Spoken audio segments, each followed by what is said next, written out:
Hey guys, I know it's been a while. This is a Buick update. Oof, man, I couldn't even tell you. But it's I've been off of college for the past 5 years. I just graduated with my master's, and it's just been hard to be able to make it back home and to be able to get work done on the engine. I've had my car at school and I've been doing a good bit of body work on it, but I've been trying to come back home when I can to be able to get some engine work done. But I finally got the engine all back together. So I got machine work done on the original block, and I got some Ross forged pistons in there, ARP rod bolts, stock rods, stock crank. Everything has been run through. Got the block tanked, magnaflux. Got the head magnafluxed. Got some head work done. 1 inch and 94 valves, 1.6 inch exhaust valves, I believe. That's heading out to a new SPA manifold. This is an actual turbo manifold this time, so no more up pipe. It actually bolts directly to the manifold this time. I haven't fit it in the car yet. I'm just really kind of banking that it will fit, but if not, I'm going to have to fabricate a flange adapter that kind of moves this off, because if you can see the motor mounts right there, the problem that I had on my old one was that because the motor mounts sit right here, the oil drain would run into the actual frame, or the turbo would hit, the turbine housing would hit this cross bolt. So I'm going to try and finagle that and make this SPA manifold work if I can. I better. It's pretty expensive. So other than that, still got the original Offenhauser. I rebuilt this car just to get everything broken in. I did get a new cam. It's a 514 lift, 0 overlap, so it's an actual turbo cam this time, so it should run a lot better once I'm in boost. I got a 12 volts to manufacturer. Tom Lowe is the guy who did the head, and he also sells a bunch of pretty awesome speed parts for Chevy 250s and 292s. And he made this intake, so I got roller rockers, and I had to get I had to get a new valve cover because the stock valve cover and a couple other aftermarket valve covers can't fit roller rockers. So I bought his valve cover to fit those. I still have the whole cell in there. So I should be able, I don't have to use this fuel pump, and I'm probably not going to for the break-in. Oh, let's see what else.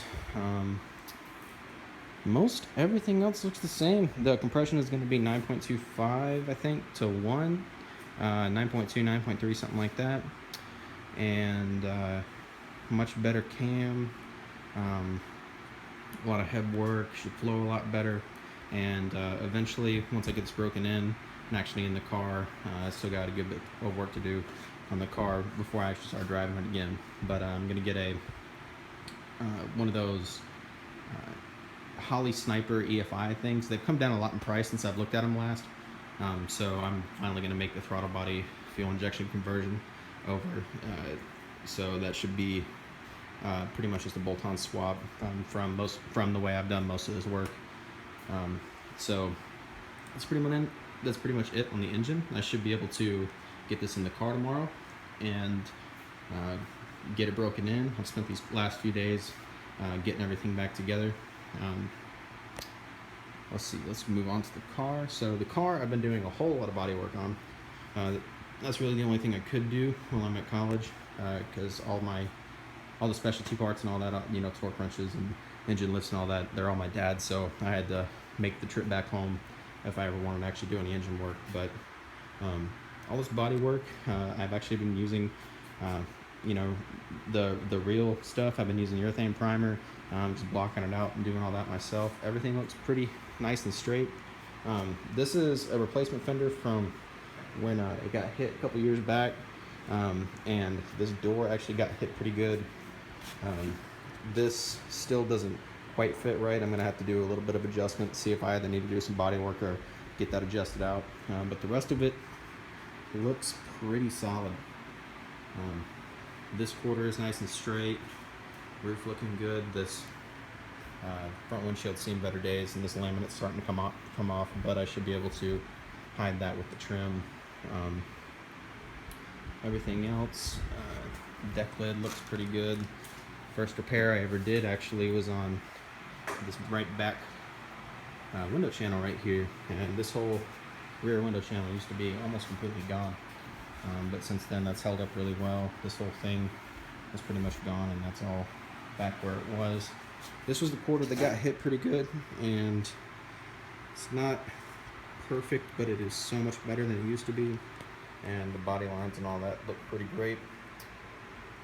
So other than that, I've also got this hood. I had a little bit of a mishap with my other hood. It flew off while I was driving and bent the subframe, so this is one of my dad's spare hoods that he had in the backyard. It's much better than it was. I just moved out of my college home, so it's gotten a little bit beat up in the process, and a couple nicks here and there, but block sanders should get that right out. The only major problem with this hood is that somebody sat it on the ears of the hood, so they sat it with my wrist being the ground, and they sat it kind of like that, so it bent out both these ears, so that's been kind of a huge pain to get that back straight, and I'm still trying to figure that out, or if I'm just going to go ahead and buy a whole new hood. But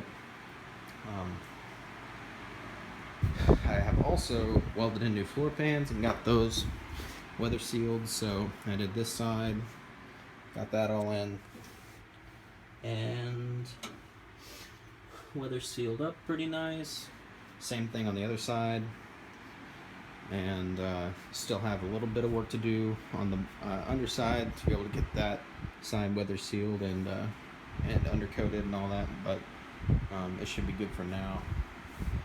But other than that, I'm just looking forward to getting the engine in the car, getting it broken in, and finally being able to hear it run for the first time in probably about 3 years. I did the whole rotating assembly on this thing 2 years ago and had to put it down so I could get my undergrad senior year out of the way and my 5th year out of the way to get my master's. So it's just been a rush at school, and it's been giving me a hell of a time to be able to get back here and actually get some work done.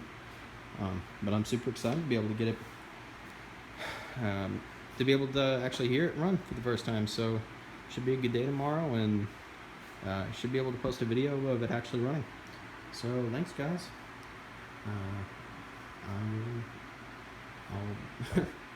I'll be able to get y'all that video of the engine running right quick.